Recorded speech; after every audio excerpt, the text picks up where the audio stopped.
Before we begin, I'll share a couple of procedural things. You may notice the chat function has been disabled. Throughout the presentation, instead of using the chat function, please use the Q&A both to pose questions to our presenter, and if you run into any issues that you want me or my fellow team to help you resolve. We'll make plenty of time at the end of the webinar to have a chat with our speaker, David, about all of the questions that you have, anything that comes up for you during the webinar. And you'll notice also that there will be a survey at the end of the webinar. Please go ahead and keep an eye on the chat for that survey. It will also be sent to your inbox and you can take it there just to let us know how you like this webinar, what you'd like to see for future webinars, and anything that we can do to make this experience more enjoyable for you. You'll notice that this webinar is being recorded and will be posted to Ava's YouTube channel. This means you can revisit and share this webinar and all of our previous recorded webinars. Once I'm done with the introduction, I'll go ahead and put that information in the chat. And without further ado, welcome to the Alliance Against Violence and Adversities, or AVA's Webinar Wednesdays. I'm your host, Dr. Sarah Yursich. With AVA, I'm an early career researcher and lead on the webinar series with a few of my amazing colleagues. I am also the co-director of the Frida Center for Research on Violence Against Women and Children, housed in the School of Criminology at Simon Fraser University. I'm joining you today from the unceded traditional and ancestral territories of the Coquitlam First Nation, and on behalf of AVA, I want to begin by acknowledging that, on a national level, we encourage all Canadians and visitors to Canada to learn about the Indigenous peoples of the lands on which they live, work, or visit, and become engaged allies together. We, as Canadians, in the spirit of truth and reconciliation, respect the self-determinations of First Nation, Métis, and Inuit peoples, and their rights and responsibilities in cultures, languages, and the pursuit of wellness. The focus of today's webinar is implementing transdiagnostic cognitive behavioral therapies for youth in specialized settings. We are joined by Dr. David Lindenbach, who is the Director of Research at Whole Services and an adjunct assistant professor of psychiatry at the University of Calgary. He leads a community-based research program that uses transdiagnostic approaches to investigate the prevention and treatment of developmental trauma. And now, David, thank you for joining us today, and I'll hand it over to you. All right. Well, thank you so much for the opportunity. I think I know we tested the slides beforehand, but we'll just assume they're working and kind of get started. Yeah, give me a shout if you can't see the slides. I think everything's good. So yeah, really appreciate this opportunity here to present and talk about our work with implementing transdiagnostic cognitive behavioral therapies for youth in specialized settings. Before I get started, I did want to acknowledge that myself, Whole Services, and the University of Calgary, we are all on the lands of the Blackfoot Confederacy, as well as the Treaty 7 territory, which includes the Kainai, Siksika, Piikani, Stoney Nakoda, and Tsuut'ina, and to acknowledge the Métis Nation of Alberta, Districts 5 and 6, who make Calgary their home. So I'm very grateful to be presenting this work on behalf of a much larger team. This is some work that we've been working on for over 5 years. A lot of people in a lot of places doing a lot of work on this, and it's my privilege to present it on behalf of a much larger group of people. So in terms of the talk today, I'd like to organize it into 4 parts. So first, like to talk about, give you an introduction to the unified protocol, and then we'll talk a little bit about implementing the unified protocol in campus-based care, which is also known as residential care, and then implementation within specialized education, and some work that we've done with Indigenous family-based programs as well with the unified protocol. So, intro to the unified protocol. So, cognitive behavioral therapy, or CBT, has the strongest evidence base amongst randomized control trials of psychotherapies. I think that's pretty clear. There's lots of meta-analyses. There's lots of meta-analyses of those meta-analyses that have looked at CBT across multiple symptoms and diagnoses, multiple age ranges, multiple settings. The evidence base amongst randomized control trials is extremely strong. I think a few years ago I would have said, well, that means CBT is the best therapy. I'm not so confident that that's correct to say. I think saying that something has the strongest evidence base is not necessarily the same thing as saying it's the best. Certainly, there are some aspects of CBT that lend itself to randomized control trials, like it's easily manualized, it's easily standardized, you can deliver it in a fairly rigid and consistent way, and that makes things easier to study scientifically. And so it's easier to do CBT with a randomized control trial and to kind of yeah, set up kind of robust evidence generation using CBT. And so I think maybe that's part of the reason that that it has such a strong evidence base. But anyway, I'm editorializing a little bit here, so I'll try to keep a little bit more to the facts. Um, One thing we do know is the effectiveness of CBT has led to an explosion in the creation of CBT manuals. For instance, 15 years ago, Willemauska and colleagues were noting there was 15 different CBT manuals for panic disorder. And there's not really a lot of differences between the manuals, and there's no empirical evidence for the minor differences that existed between the manuals. And so people started to think maybe this is getting out of hand. Because, like, do we need all these CBT manuals? Because when you think about it, psychiatric disorders, they share a lot of common features, right? So, this idea that, so there's high comorbidity, right? If somebody has an anxiety disorder, they're more likely to also have a depressive disorder or a substance use disorder or an obsessive compulsive disorder. And there's a lot of common symptom dimensions among psychiatric disorders as well. So, excess fear, worries, intense negative emotions, emotional reactivity. These are kind of cross-cutting phenotypes of a lot of psychiatric disorders. And so, perhaps not surprisingly, CBT-based treatments for those psychiatric disorders also share a lot of common features. Um, right here on the right, you can see this figure is kind of the classic CBT triad. This idea, I have thoughts in my head, I have feelings in my body, and I have behaviors that I act. And those things are not separate. I mean, they kind of are, but they're interconnected. If I change one, it changes the other. And so you need to think about them together. So that's kind of your basic psychoeducation on emotions. There's a lot of cognitive reappraisal.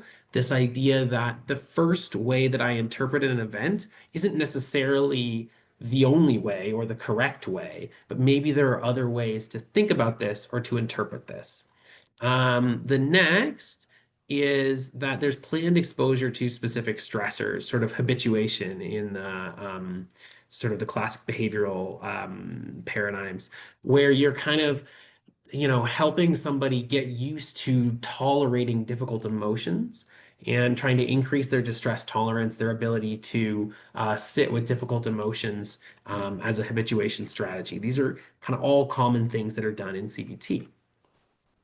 And so, people started to wonder, do we need all of these CBT protocols? Is there maybe a way to bring them together into some sort of unified protocol? And that is the reason for the name of the protocol that I'm going to be discussing today, the Unified Protocol for Transdiagnostic Treatment of Emotional Disorders.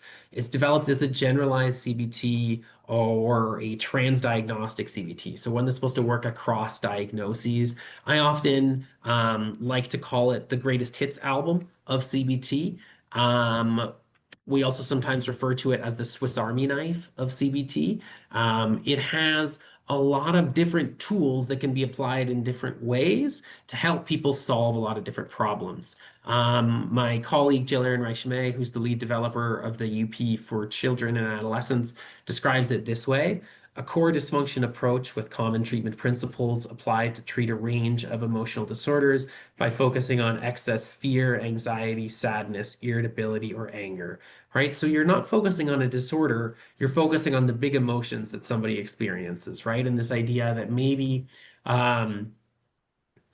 people get diagnosed with different psychiatric disorders, but maybe there's some sort of underlying phenotype of experiencing big emotions and those emotions being very distressing and challenging and somebody reacting to those big emotions in big ways, right? That's kind of a similarity across psychiatric disorders and across That's how the unified protocol, that's the starting point for treatment. So when you look at the evidence base for the UP, yeah, I think the first paper was published 10 or 15 years ago. So now you have dozens of studies that are published. You've got, I think there's 4 or 5 meta-analyses that have been published, and they've generally converged on the idea that the UP is superior to many psychotherapies that are offered in community practice, and it is as effective as providing CBT for a specific psychiatric disorder, right? So if somebody has panic disorder, using CBT for panic disorder is going to be about as effective as using the unified protocol and working on their panic disorder symptoms. And there's 3 versions, one for adults, one for adolescents, and one for kids.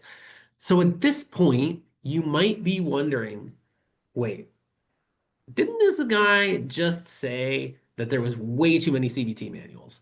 And now he's saying, isn't it great that there's this other CBT manual that is as effective as the things that we already have?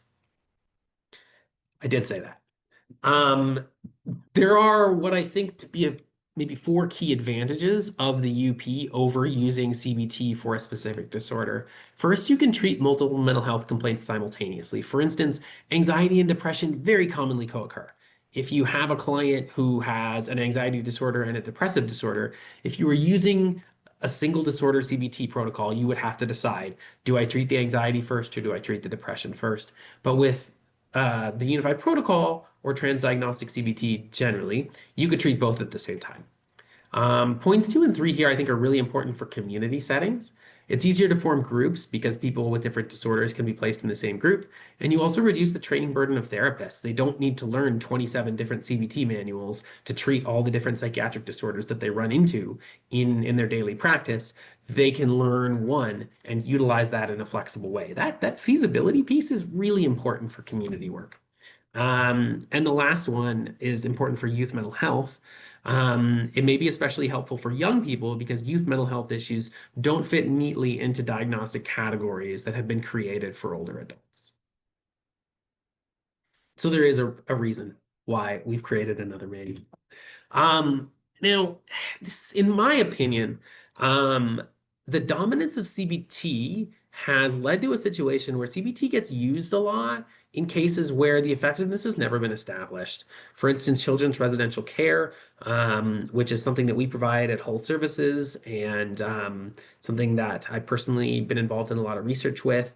CBT is the most commonly used evidence-based practice for youth in residential care. We'll go into what residential care is if you don't know what it is. But there's only one randomized control trial that we could find that looked at CBT in residential care. And it was actually comparing 2 different versions of CBT to each other, meaning the scope of inference can't include determination of whether or not the CBT was actually effective. So we're just kind of, CBT has been tested a lot in university settings and traditional psychology clinics, and we end up using it a lot in specialized and high intensity treatment settings because it looks good in the scientific literature, but like it was never, nobody's actually really looked at whether it maintains its effectiveness when you're applying it across all these different settings. In my opinion, this is a key health equity issue. For instance, because very often a lot of these specialized settings have overrepresentation of marginalized groups. As we'll talk about in children's residential care, there's an overrepresentation of Indigenous kids, right? And so there's a lot of CBT getting used. But if you're kind of using these interventions that work well in one context and you're just applying them to other contexts, if those other contexts have overrepresentation of marginalized groups, like you're kind of, in my opinion, you're setting up a health equity issue because you're just assuming that these interventions will work the same way in a different context when you're working with a group that's kind of understudied and not enough research is done to look at what treatments are effective. Anyway. As was mentioned during the introduction, I'm the director of research at Whole Services, And so I'd like to tell you a little bit about our organization, and then we'll get into most, or actually all the work that we're going to talk about today was done at Hull. So this is a nice little introduction to our agency. So we're located in Southwest Calgary, and we have a $46 million operating budget per year, most of which comes from the government. We serve over 8,000 clients per year. We work with people aged 0 to 24 and their caregivers, which ends up covering most of the human lifespan. We provide a continuum of care from prevention and early intervention work, family-based work, school-based work, campus-based care, young adult services. And our overall framework for care is based on the neurosequential model. So now I'd like to dive into it and talk a little bit about use of the unified protocol within campus-based care. So campus-based care, it is, that's the Alberta term. That's what we call it in Alberta. Also therapeutic campus-based care you might hear. The most common term used internationally is residential care or residential treatment. So that's what you'll see in academic literature and that kind of thing. I'm not sure what, I think even other provinces still use these terms. I don't love the term, and we call it campus-based care in Alberta, so you'll probably hear me call it that, but it's the same concept. Basically, what it is, you're providing 24/7 therapeutic housing for kids in the child welfare system with significant emotional or behavioral challenges. This is the picture of Mike's house, which is just maybe 100 yards away from me here, which is one of our campus-based care homes at Hull. And usually what will happen, how kids will come to live in campus-based care is they will have started out they were being raised in a home where there was some child safety concerns, and they were usually removed from the home by child welfare authorities because of safety concerns. There would have been an attempt to place the youth with extended family, maybe grandparents, aunts, uncles, cousins, maybe those placements weren't available or they didn't work out. And then so the government will try to usually go with like a foster care option or try to find an adoptive family. But if those don't work out either, then campus-based care is kind of the placement of last resort. Most of our youth who are in campus-based care have had, multiple placement breakdowns, which, by the way, is not great for kids' development of attachment when you have placement breakdowns like that. But the idea is to kind of help have them stay for a year and a half to stabilize their behavior so we can transition them back into the community. Campus-based care is always meant to be short term, right? The goal is to provide youth with the skills they need to live with a family in the community. I've tried to look around for kind of data on prevalence and cost, the best data that we can come up with in Alberta suggests only about 0.08% of kids in Alberta are in campus-based care, so it's very uncommon. But 6% of our youth mental health spending is on campus-based care. So there aren't that many kids in it, but it's really expensive. It's really important to make sure that we're providing the best care possible for these youth because they need a lot of help, and we're spending a lot of money. And so it's really important that we figure out how to make the best use of this funding. So the This is the protocol for the UP for children. I mentioned, there's a version for kids, adolescents, and adults. We implemented the UP for children in the campus-based care home that I was showing you, Mike's house right there, a few years ago. And so we tried to follow the manual as closely as we could, making adaptations as needed for the environment. So there's 15 weekly sessions that are 60 to 90 minutes each. And then you have simultaneous groups for the kids and the caregivers. And so you can see the different skills they work on. Initially, they'll work on kind of understanding emotions and trying to be able to label an emotion and understand how different emotions impact you physically, and impact your behaviors, impact the thoughts in your head. And then try to work on problem solving strategies and try to work on distress tolerance and trying to get youth to being okay with kind of sitting with those difficult emotions and not necessarily reacting to those big emotions. Um, and so the research design, we did a 2-day training for whole staff. And we did post-training qualitative interviews and then identified some key adaptations that were needed. And then we did 3 rounds of the UP where we actually made adaptations after each round and used implementation science methods to understand the impact. And we also did, more surveys and interviews with youth and caregivers and staff. So it was a fairly extensive implementation process, but I'm quite proud of the approach that we did. So just to kind of go through a few of the adaptations that were made based on conversations with staff. So one is we changed. This seems kind of simple, but changing the language from the manual. We'll talk about parents. Parents do this. Parents do that with your kids. The UP manual.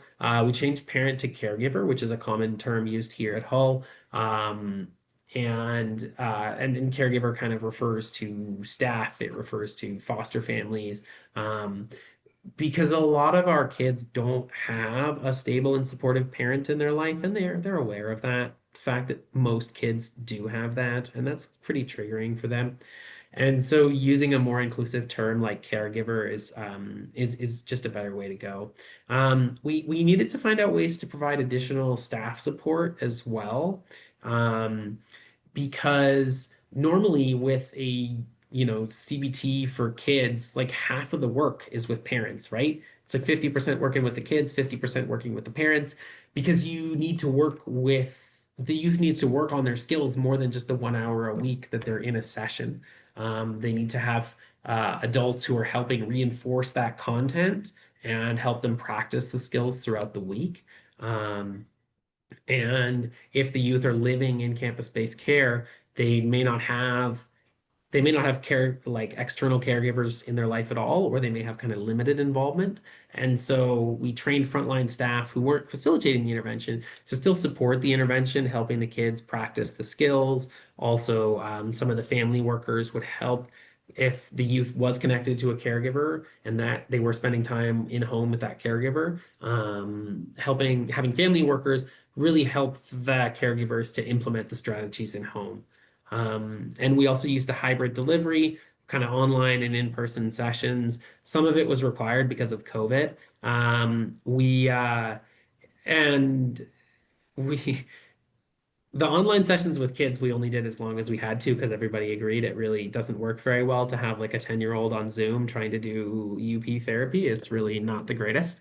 But the for the caregivers, the caregivers they did acknowledge that it was better to be in person, that they got more out of it. They got more peer support from other caregivers. But at the same time, the feasibility was so much greater and the convenience was so much greater for being online that the caregivers just kind of insisted, like, we need to do this online, and we had to respect that. So we then looked at barriers and facilitators to implementation using the consolidated framework for implementation research, which is a really fantastic tool. It allows textual data to be categorized and scored to understand factors that make implementation easier or harder.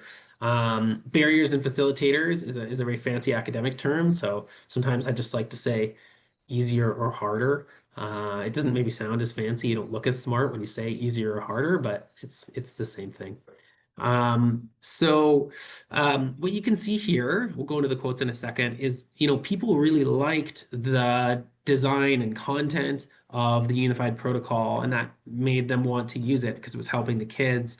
But they also felt like there was kind of some structural pieces that made it a bit harder to use the unified protocol. So, kind of get into that. These are all quotes from staff. So one staff noting about design quality and packaging. If one child learned that skill, that's good for them for life. And the same for the caregivers. These are useful strategies that they can also apply to other people in their families. Regarding adaptability, another person noting, it seems to me that the curriculum is trauma informed, but it's in the delivery, how we have that trauma informed lens. And then finally, in terms of compatibility with existing structures, one person noting, I think the UP, complements what we're already doing. We're looking to extinguish those really unsafe behaviors and teach those replacement skills. And UP really does a great job of that praxis where you have the theoretical and the practical coming together. In terms of barriers to implementation, one manager noting the relative priority was challenging, noting new frontline child and youth care counselors, they almost get this tunnel vision. It's the shift in front of them, it's the core counseling skills they're learning, it's managing and supporting the kids in the moment. Things like a CBT type of curriculum is a bit higher level for some people, so it's not even on their radar. One person noting in terms of tension for change, it was just a little hard in a program where we're very prescribed. We're very specific in how we do things. We can't really put something else across the board new in place. So, and then that was kind of some interviews we did with the staff, but I'd like to talk about a bit about the impact and interviews that we did with kids and caregivers. So we worked with kids 9 to 13, 19 of them and their caregivers. And just as kind of an example, so this is the kids' trauma ratings as assessed by a chart review using the maltreatment classification system. And you can see a couple things. First of all, most of the kids we worked with had experienced quite severe, multiple forms of quite severe trauma. And also, though, that neglect is the most common exposure. This is what you see when you look in youth in the child welfare system. Neglect is the most common thing. Um, and I think in academics, in research, we often focus a lot on physical abuse and sexual abuse, and for good reason. But I do think it's important that we remember that those are the least common forms of child maltreatment, and that neglect is the most common thing that we see. So in terms of what changes were observed in the youth, um, we do we did see decreases over time comparing baseline to mid-treatment to post-treatment. It's a 4-month treatment program, so kind of 2 months and 4 months are the post-baseline time points. We saw decreased depression, anxiety, neuroticism, and also top problems, which are where the youth and their family kind of come up with an individualized set of priorities that they want to work on. This is quite promising. Now, I will say, and this is a challenge with this type of work generally, is that the youth were exposed to a lot of different treatments. It is a 24/7 treatment facility, right? So it's hard to isolate the impact of any one intervention. And that's generally a challenge with this type of research in high intensity settings. There's always co-occurring treatments. So it's very difficult to isolate the impact of the intervention that you're applying. And we also asked caregivers how they were doing. Caregivers self-reported decreases in emotion dysregulation, which could also be flipped to say increase in emotion regulation. And they also reported increases in emotional self-efficacy. In terms of feedback from the kids, and talking to them about what was important to them and what mattered to them and what their experiences were. So we used thematic analysis, reflexive thematic analysis for this. And kind of those engagement and co-regulation pieces were key. When we asked one youth about what was fun about the program, the child responded, "I had other friends I knew to do it with, because if it was just me and a bunch of random people, might not have been as good of an experience." So emphasizing the importance of having people that the child was comfortable with. Another child noting just sitting down and trying to listen was the hardest part because I'm more energetic. So we really did try to incorporate more games and kind of movement-based activities to help keep kids engaged. And another child noting regarding the emotion ladders, which is a behavioral experiment piece, noting, yeah, they were fun. The part was that was good about them was that you can earn things out of them. There is so kind of ensuring that proper dosing of reward. A lot of our kids kind of need some of that external motivation to really get them to push through to keep working on these skills, even though it's hard. And then one of the main things the kids benefited too was just increased emotion awareness and expression. So one child noting, "I can write the things that were bothering me the most. Some staff did check in with me, like how I was feeling, and I can rate it. It was helpful because I can express my feelings with the staff, and staff are aware of it." This is a big thing for our kids, is just learning to understand and express the emotions that they're experiencing. So in terms of caregiver feedback, one noting how much they liked practicing skills with their kid, noting, quote, that that's really one of the best things for both of us is being taught the same thing at the same times and being able to use it together because then it also makes us stronger as a mother-daughter team, right? Like, okay, we have a problem, but we also have all these skills that we can use to work through it. And that brings us closer together too. That rebuilding trust for my child and I. And another caregiver talking about the peer support function, noting, I really enjoyed being with other moms because we were experiencing the same thing. It was nice to see that I was not alone because sometimes I was thinking that I was only my child who was reacting this way. But then when I was talking with the other moms, I could see that it's for those kids normal behaviors that we were all working on. That's the part that I enjoyed the most as a caregiver. And there were dads in this too. It's definitely majority female caregivers, but we did have some male caregivers as well. Generally, with parent work, it's mostly female caregivers. Um, so, in terms of the conclusions, um, for this section of the talk, we were able to incorporate the UP into treatment for kids with campus-based care or in campus-based care with significant maltreatment exposure. One of the main benefits, the utilities of it was to help youth and caregivers practice skills together while they're transitioning into the community. Because it's that point. Remember, I was saying campus-based care is designed to be temporary. The point is to equip kids with the skills they need to live successfully with a family and the community. And so supporting that transition is critical. The kids do need basic regulatory and cognitive skills to participate, though.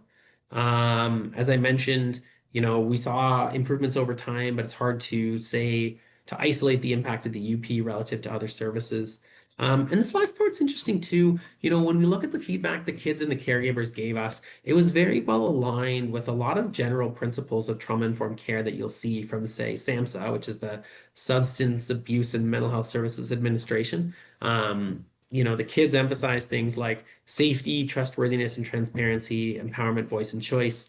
Caregivers emphasizing things like peer support and collaboration and mutuality. Those quotes refer to terms within SAMHSA's guidance documents. But so it was just interesting to see the kids and the caregivers kind of themselves just coming up with things that aligned with a lot of guidance documents that we've seen around use of trauma-informed care and how to apply trauma-informed principles to improve care. So moving on to talk a little bit about the unified protocol with special education. Holt Services, we jointly operate William Roper Hull School with the Calgary Board of Education. It supports students with exceptional needs. A typical classroom has only about 12 students with one teacher and two child and youth care workers. Referral is always, or students come to this school because they haven't been able to make it work in other school settings. Actually, about half of the kids at the school live in campus-based care. Other kids are kids who it just hasn't worked for them in other schools. And in some ways, like I was saying, campus-based care is the placement of last resort for kids in the child welfare system. In some ways, a school like William Roper Hull School is kind of like the placement of last resort within the public education system, sort of the highest level of care that you can get while staying within the public education system. Some of the adaptations that we made. So again, this is we're talking to staff and really getting their ideas around how can we take the unified protocol and administer it in a school, in a classroom setting? What do we need to change? What do we need to adapt? And so we came up with kind of some of these key parts here. Again, more activity-focused learning, using movement at the beginning and end of the session. Movement is really key for helping a lot of our kids self-regulate, especially just because of the complex trauma that so many of them have experienced. Movement really is a way to support their self-regulation. We also, although the kids in this study were age 10 to 17, which is more in the adolescent range, we used a lot of the concepts from the UP for children because a lot of our kids do have developmental delays. There may be developmental functioning is a little bit behind their chronological age. We used school-focused examples. We delivered shorter sessions more frequently, so 2 sessions per week instead of one. And we also really involved the classroom team, just like we involved the staff in campus-based care to support the intervention. In the school, we were involved in the classroom team in supporting the intervention. So for the first 3 cohorts, they were supporting the youth to kind of practice the skills outside of the sessions. Again, because there's no caregivers at all in this study, right? Normally with CBT for even for adolescents, you do have a significant role for parents and caregivers. And so you have to think about if you're using this in a school, well, you don't have the caregivers anymore. And so we tried to use the classroom team to kind of reinforce that content outside of sessions. And in fact, so we had 4 cohorts. In the last cohort, the classroom team just directly administered the intervention themselves. And the benefit there was the kids were already comfortable with the classroom team. Otherwise, when we were trying to bring in clinicians to the classroom, yeah, those clinicians are highly trained in the unified protocol and CBT, but they're strangers to these kids, right? And so then you have to spend a lot of time rapport building and trying to establish a relationship. Whereas with the classroom team, like they aren't starting with the same level of expertise in CBT, but they are starting with good relationships with the kids. So it's kind of a balance of which one is more important to you. So the intervention design that we used, we kind of created a brief version of this that we've actually used in some other settings and have published on as well. This work is about to be submitted for publication. It isn't submitted yet to get a sneak peek. So with the intervention design here, so we did week one where we did psychoeducation on emotions, and then the second week, mindfulness skills, present moment awareness. The third week, cognitive flexibility, and then we spent the final 2 weeks working on behavioral experiments. Um, and so we actually did a randomized control trial here. Very difficult to do RCTs in community settings, but we did it here. Now we had to randomize by classroom because we couldn't, the classrooms stay together. Like that's how that works in the school is the kids are always together. But we did have some like a legitimate control group, which is something to be proud of in community-based work. It's not always possible. We administered surveys and interviews as well. So in terms of the feasibility, it's interesting when you look at we measure fidelity to the intervention design, right? There's 10 or so goals per session of things you're trying to get to. And we noticed in the first cohort, the first round, that fidelity was only 72%, which is pretty low. Normally we're looking for maybe 90% or so. And in talking with the clinicians, like one of the big issues was just that it was hard to establish a relationship with the kids so that the kids would be engaged and interested in the treatment. This was one of the big challenges. And so that's why we spent more time with increased movement, kind of some more games at the start to kind of get kids used to this, get kids comfortable with the clinicians. And again, part of the reason that in the fourth cohort we were just like, okay, forget it. Let's just have the classroom team administer this. And I actually think that worked out pretty well. But you can see overall that therapeutic relationship and treatment engagement was increasing over sessions, so the kids were kind of getting more and more into it as we progressed. In terms of effectiveness, so there was improvements in anxiety and irritability for both groups, but no significant differences between the 2 treatment groups. You did see almost, when you look at this bottom piece here, overall well-being, there's a little bit of a trend for kids in the Brief UP group showing better improvements in overall well-being, but again, doesn't pull out as statistically significant. One interesting thing we did find was when we looked at the correlation between treatment engagement and therapeutic relationship, we found, because of course there was reductions in anxiety amongst both groups, right? So we found that there were greater reductions in anxiety amongst the adolescents with greater therapeutic relationship and treatment engagement, which is consistent with research suggesting that, the relationship that a youth has with the clinician is a powerful predictor of treatment outcomes. So in terms of, to summarize our work in the school, we were able to adapt the UP for youth with complex needs in a school environment. Those physical activities, those games, super critical. I'm telling you, you got to do it. It kind of can complement some of the existing social emotional learning curriculum, but that we may need more studies to determine if there's really a clinically significant benefit that you can pull out there of the UP. For the final session, final part of this talk, I wanted to, I think this actually should say part four. The Let's talk about some application of the unified protocol that we've done with Indigenous families. And this is work is very much ongoing. Um, and so we worked with the Braiding the Sweetgrass program at Hull Services, which supports Indigenous families with youth age 6 to 18. So they work with the whole family, but you need a youth in this age range to qualify. So families are guided on their journey to a place of well-being through honoring traditional Indigenous and Western ways of knowing. And so a lot of what the program tries to do is identify points of alignment between Indigenous customs and Western customs to try to develop best practices. And here, super grateful to my friend and mentor, Elder Casey Eagle Speaker, who's in the bottom right there, who's the lead elder for Braiding the Sweetgrass. He's done a lot to develop the program and has, I've been working with him for many years to try to figure out how we can use the unified protocol with Braiding the Sweetgrass as well. So yeah, this work's been going on since 2020. A lot of conversations with elders, knowledge keepers, Indigenous academics, and Braiding the Sweetgrass staff. We're Braiding the Sweetgrass generally uses an approach called two-eyed seeing, and so we're trying to use that as well. If you're not familiar with two-eyed seeing, the term was proposed by Mi'kmaq elder Albert Marshall, who defined it as two-eyed seeing refers to learning to see from one eye with the strengths of or best in Indigenous knowledge and ways of knowing, and learning to see from the other eye with the strengths of or best in Western knowledges and ways of knowing. And most importantly, using both of these eyes together for the benefit of all.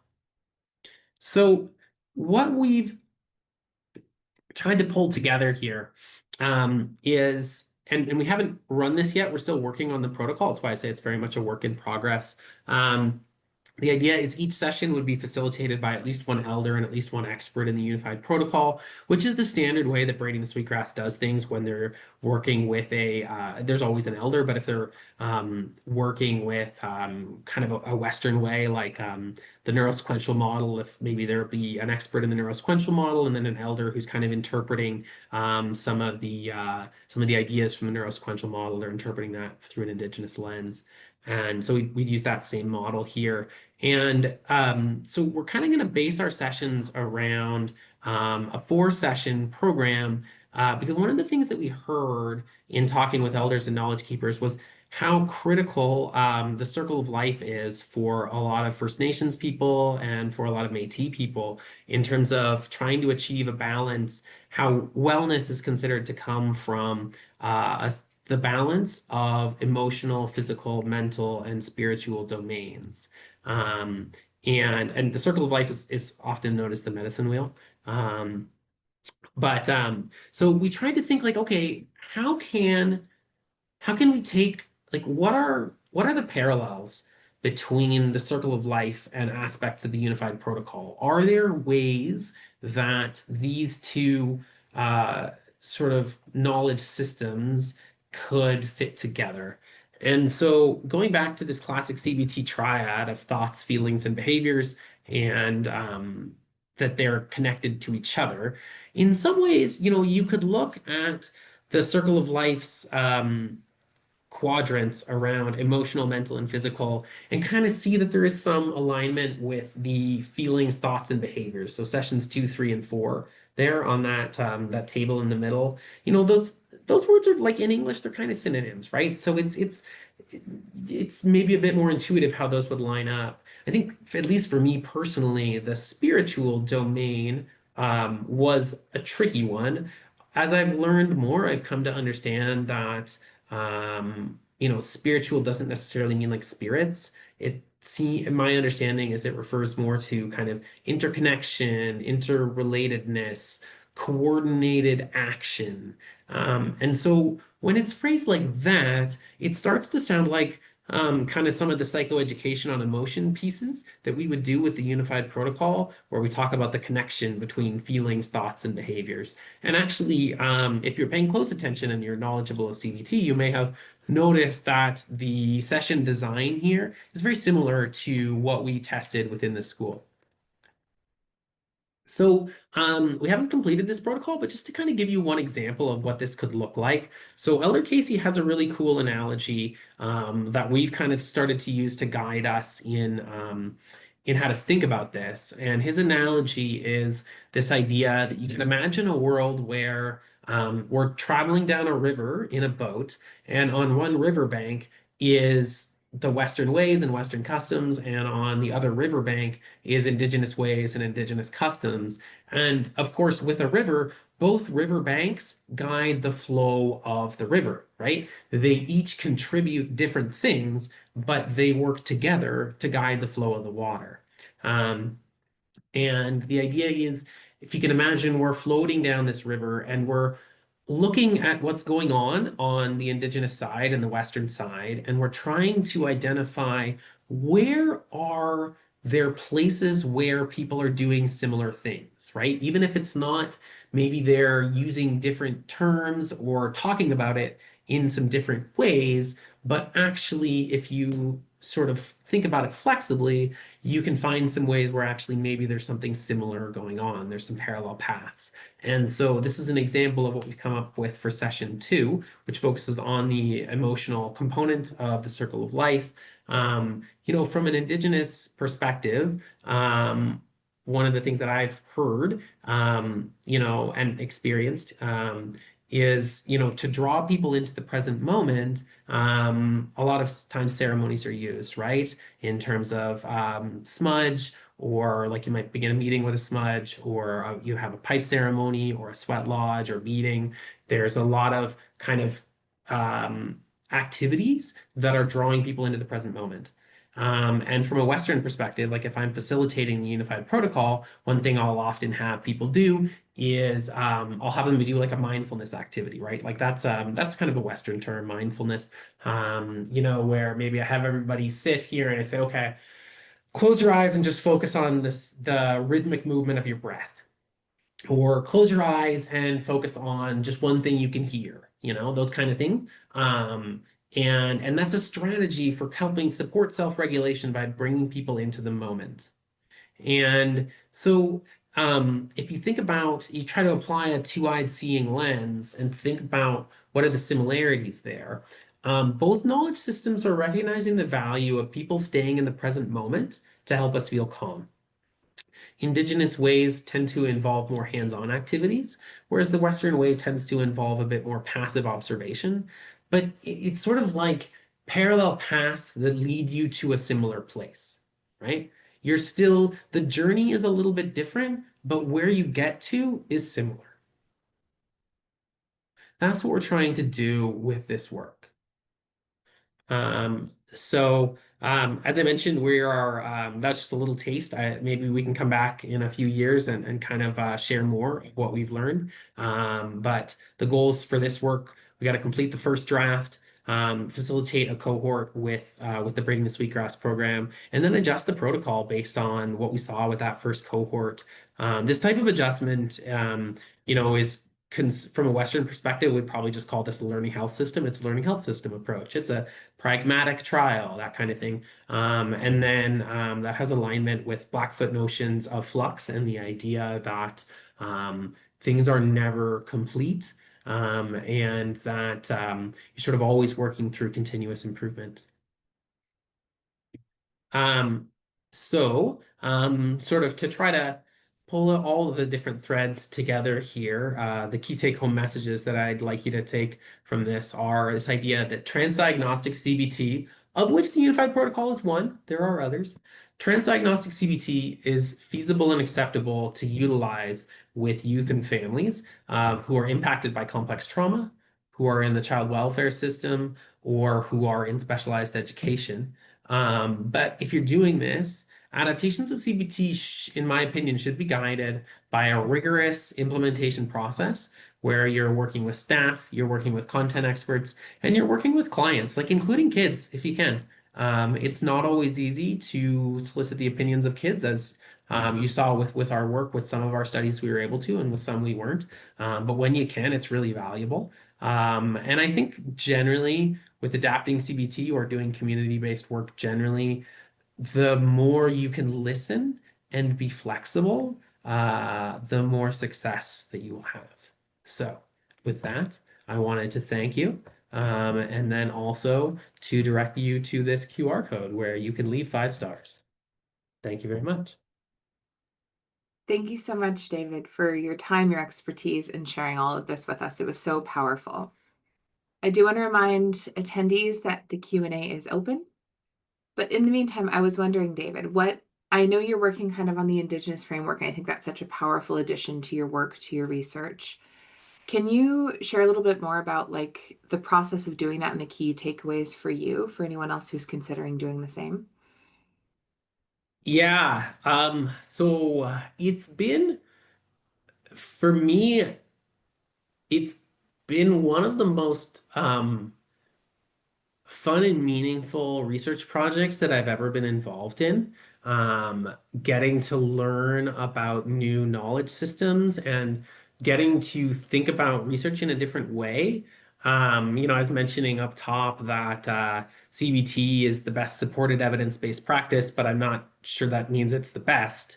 Best supported through RCTs doesn't necessarily mean best. It just means sort of when you set up the parameters in a certain way, it looks the best. And that's maybe a perspective that I don't think I would have had before I began this work. So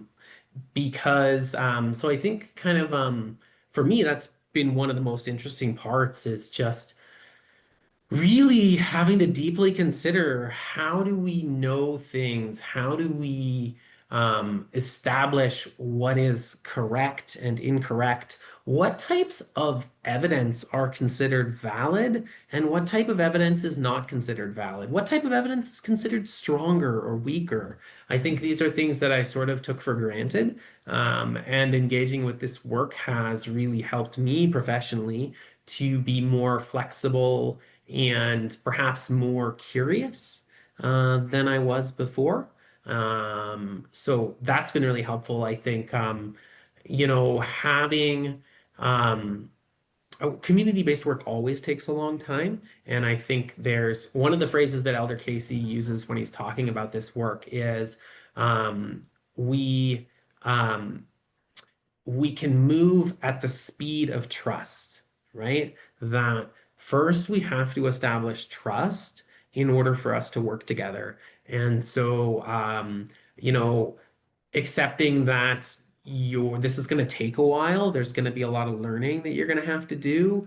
And like I have probably 50 pages of notes spread across 25 Word documents on this, and like draft after draft that's been thrown out and refined. And so I think patience is key, and kind of maybe viewing this as more something that you're doing because you believe in it and because it's valuable to you, and not that you're assuming you're going to have a lot of outputs that you can put on your CV very quickly, because you won't.